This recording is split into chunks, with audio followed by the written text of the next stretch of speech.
Hello, everybody. Joe Compton for GoIndieNow. And I've created a tag game. And I've created it based solely upon the 1990 release by Alice In Chains called Facelift.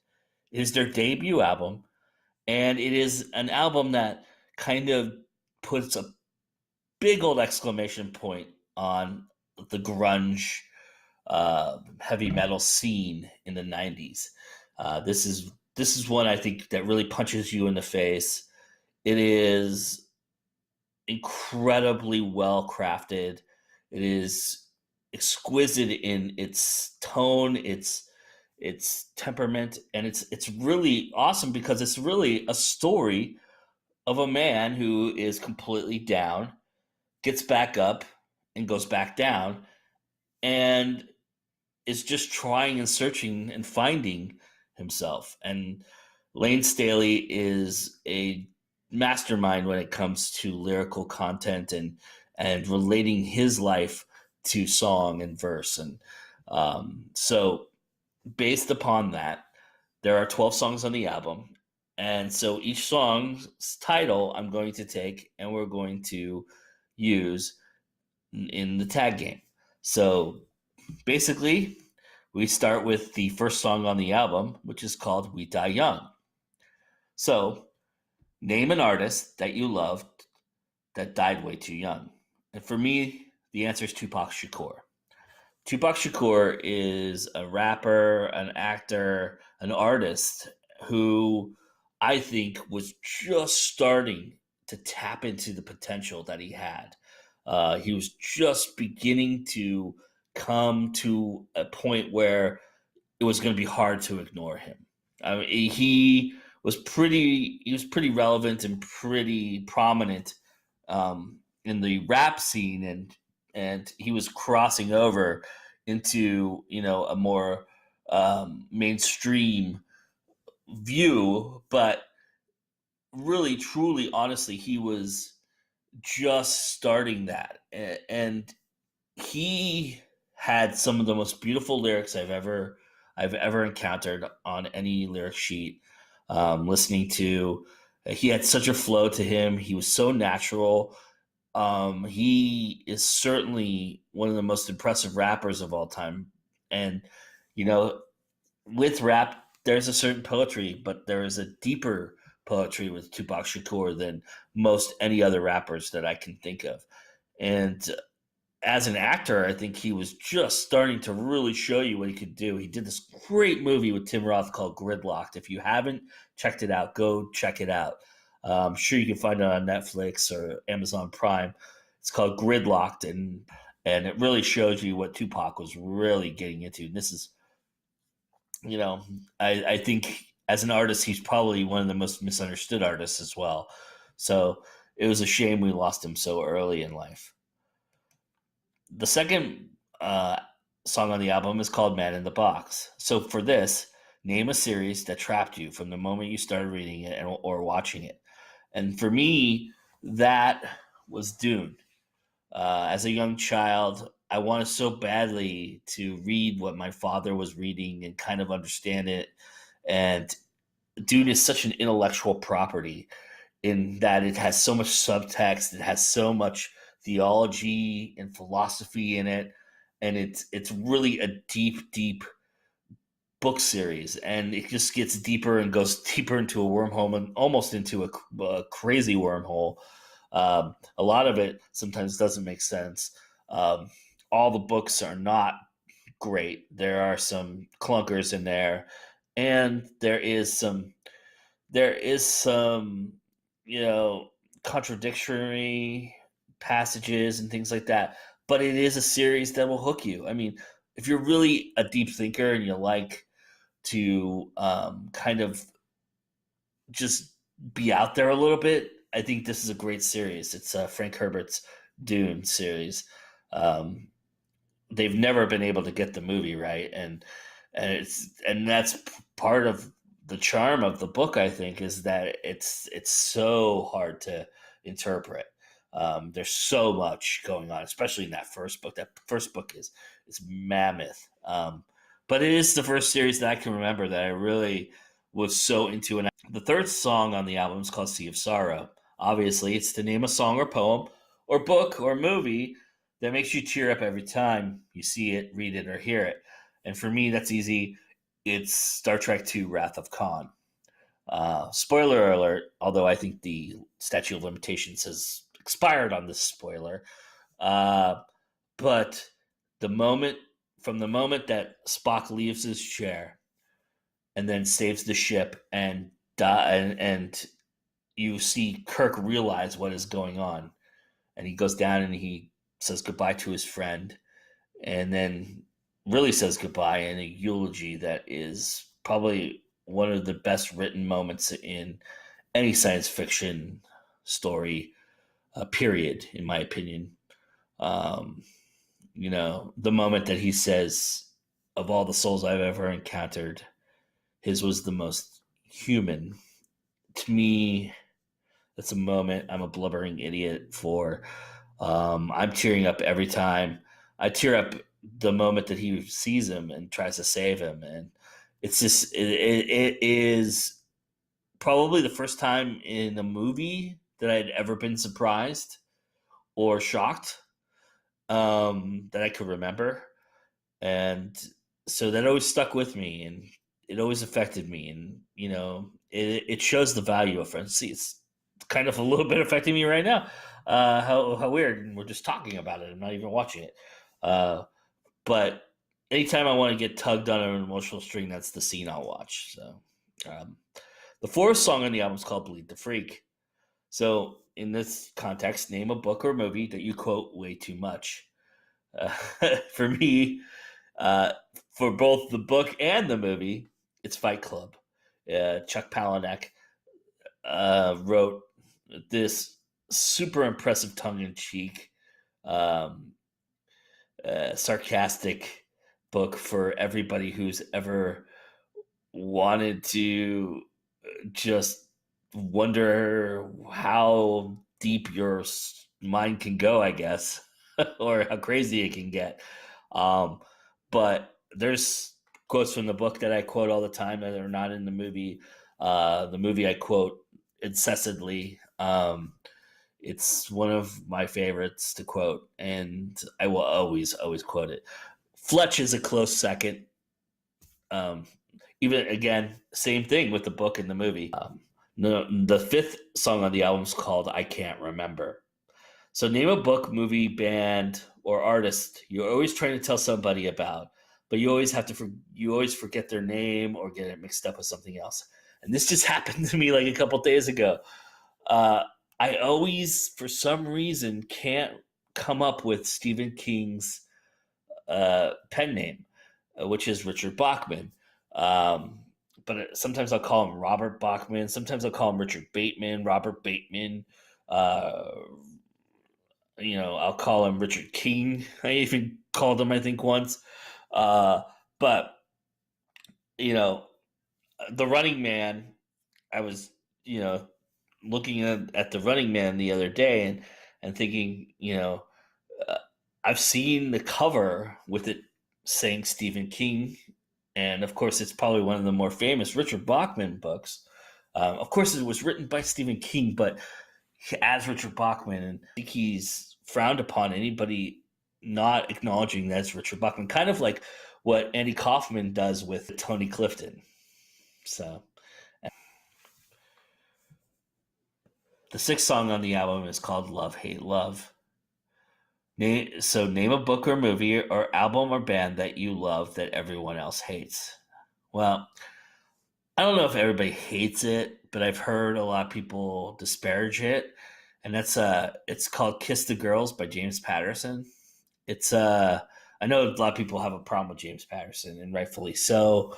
Um, there are some things that are kind of not on the up and up and not so great about James Patterson, but this particular book I think is, if it is him who wrote it, and I believe it is, this particular book is one of those books that I think is way misunderstood, and I think because of its flip at the end and its kind of interesting little twist, you could say, it has this stigma to it a little bit. And it is kind of a gaudy twist and kind of weird in a sense, but I enjoyed it, so I don't care. I like it. One song on Alice in Chains' Facelift album is called "It Ain't Like That." So name a book, movie, song that everyone gets wrong when they talk to you about it. It's Inception. I've had so many conversations about this movie, Christopher Nolan's Inception. This movie is not as complicated as people want to make it out to be. Yes, there's some great subtextual things. Yes, there's some great philosophy and theology, but especially the end is really bandied about. It it is so simply done. That's the genius of it. This thing is it's a crime. It's a caper. It's a David Mamet caper wrapped into a subconscious world, and that's all it is. And it's I know that people want to examine it and make it so much more, and there is a lot to it. Don't get me wrong. There's a lot of meat on this bone, but it is simple in its approach. Christopher Nolan has said that several times in interviews, and people just don't want to accept it. They want to think that there's just they want to. I think they want to dislike it is what I think they want to do because of the ending, especially. But this movie, I think, is one of the most misunderstood movies of my generation by far. Number 8, Sunshine. Name your feel good book, album, or movie. Well, because I am GoIndieNow, I'm going to tell you about one that I'm currently experiencing. Um, it's called Bright Needles by Anis Sharshenko. Um, it is a poetry book, and it is my go-to right now. Anytime that I have a moment's lapse, or I feel a little doubtful, or even have like confusion, I turn to this. There's like 3 or 4 poems in there that I really just gravitate towards, and I'll read incessantly. It's almost become like like a 12-step program book for me almost. Anytime I need to go to another step, I'll grab Bright Needles and take a look at it. The 9th song in the album is Put You Down. Name a book you can't put down, or a movie that you can't stop watching even though you should. It's Remember the Titans. Uh, this movie, I have to watch it every time. I don't know why. I don't know. It could be in the middle of it. It could be the end. It could be at the beginning. If it's on and I see it, the other one is Talladega Nights. Both of those, actually. Talladega Nights, the story of Ricky Bobby. Both of those movies, for some reason, wherever it is in the movie, it doesn't matter. I will watch it. And I will stop everything I'm doing and watch it. It's crazy because those 2 movies are on all the time. So how do I have time to do that? I don't know, but I do. It just is insane, and I can't explain it. I don't know why these movies I gravitate to them so vehemently and so earnestly. I mean, I just want to watch them, so I do. So the 10th song on the album is Confusion. Name the book, movie, or album you just don't get. Uh, I think I think the book that really I have a hard time with all the time, and I've had it for a very long time in my life, is Lord of the Flies. I'm not sure I get it, and I know it's not really something that's really complex. I guess I don't know. I never imagined if kids were on an island like this that this would be how this would go about. So for me, it's kind of, I mean, it's just it never stuck with me, and it never read right, and I always get stuck somewhere about, I don't know, about 40 or 50 pages in. Um, I think when there's developing the classes and starting to divide themselves, uh, I I think the tone of the book changes a little bit, and I think that's what confuses me. And I can never stay with it. Uh, it took me probably 100 or so reads before I actually got to finish it, and I I willed myself to finish it. I said I got to finish this because I heard the ending is amazing, and it's okay, but it's good, but it's just a book I just never quite grasped all the way. The 11th song on the album is "I Know Something About You." And so, name a book or movie or album you have an obsessive insider info kind of love with.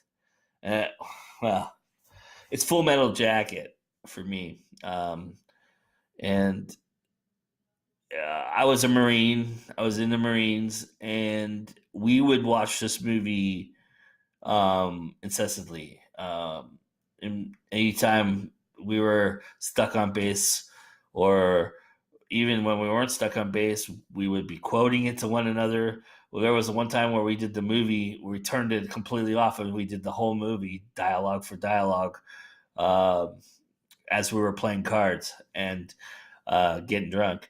But it's a movie, I think, that is really great. But I think as a Marine, you have a different understanding of what is going on there. And it's not to say that you couldn't get that understanding without being a Marine, but it is certainly something that as a Marine you kind of clutch onto, and it's just kind of like insider baseball that is so you feel so relatable to, there's so much about that movie that you can relate your whole military experience to. And so it just feels like that. So that's always the movie I think that I'll know a lot more about than most people will. And I also know the story. I mean, I also know um, you know Kubrick's whole obsession with it and the idea behind it and why he did it and what it was really about and all of that. So, um, and why he wanted to direct this movie and all of that. I know all about that. So for me, that's very, very fascinating as well. And the 12th and final song on the album is called The Real Thing. So name a book, movie, or album that really defines you or has changed you in such a profound manner. For me, it's Hamlet. It's Shakespeare's Hamlet. It is the moment that I got it, the moment that I was reading the subtext in almost a college level as a young man. Um, I really felt like I understood irony. I understood uh, how to write for pain, write for glory, to write for obsessive compulsion, to write crazy. And Shakespeare taught me all of that. And he taught me that within many works. And Edgar Allan Poe is another one that I'll cite quite often as well. But this story, Hamlet, is got everything. And I think that it showed you can do a blockbuster story like this and have everything and still be ingenious. It is the model story for all stories, in my opinion. Um, there's many a story that is as original as you could possibly think of, as brilliant as you could possibly think of, and as engaging as you possibly think of. But I can quote a part of Hamlet, or I can cite a moment in Hamlet that is almost parallel to what I'm reading in another book or seeing on another screen. It's it is to me the dictionary of how to write. It really is, and that's the one. All right, so we went through all 12 songs. We Die Young, Man in the Box, Sea of Sorrow, Bleed the Freak, I Can't Remember, Love Hate Love, It Ain't Like That, Sunshine, Put You Down, Confusion, I Know Something About You, and The Real Thing. Those are all the songs on Facelift, and those are the tags that you can grab, cut and paste in the YouTube description box below. So do so and tag yourself in and do this tag for me. I'm going to specifically tag 12 people. Since there's 12 songs, I want to bring 12 people the responsibility of doing this tag. And I think you all know who you are, but I'm going to tell the world anyway. And I will have everybody who I tag's links below as well. And that's Mr. JD Estrada, Miss Christy Stratos, Miss Anis Sharshenko, Mr. JB Taylor, Mr. Michael J. Elliott, Miss Sunshine Somerville, Mr. Joshua Robertson, Miss Amanda Mayberry, Miss Heidi Angel, Mr. Gina Kubo, Mr. Mike Pilgrim, and Mr. MSL Leach. You all have fun with this tag. I hope you take it, embrace it, and go through it and enjoy it. And I can't wait to see what you guys come up with. You know, I just want to have some fun and do this. So I hope you guys enjoyed it. And remember that no matter what, it's always time to go indie now. We'll see you next time. Hey, thanks a lot for watching our latest episode of our show. I hope you're enjoying what you're watching. And if you are, it would be really great if you could please like the video, share it, comment. It really helps us out. It gets us seen. It gets all these indie artists seen. And it's really an important thing for the YouTube community. So please, definitely like, share, comment the video that you just watched and any video that we produce. We always welcome feedback, and we always welcome the community to share what we're doing. It's really awesome, and that you guys are a part of this and helping us out. Also, please, if you see something you like or you think that's interesting, or you listen to an interview and you want to learn more about that person, go to our website. Our website link is going to be right here on this video. So check it out and go and patronize these great indie artists. Go buy their stuff. We have all the links to everything you could buy from them on our website. You can also go to their website and sign up for their newsletters, sign up for their blogs, and help get the word out about all of them. All right, everybody. Thank you so much.